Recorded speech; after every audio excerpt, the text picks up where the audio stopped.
ได้วะได้มาใส่ตกมันนะ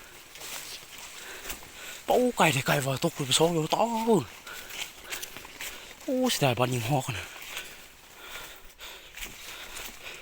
ไปก่อน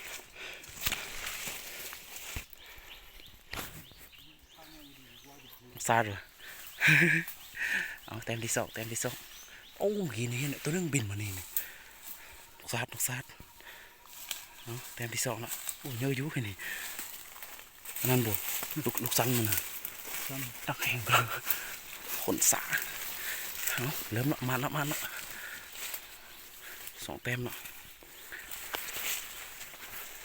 โอ้เสียดายโหมเสาเนี่ยเขาเราบุเป้บลูนี่ใครนึง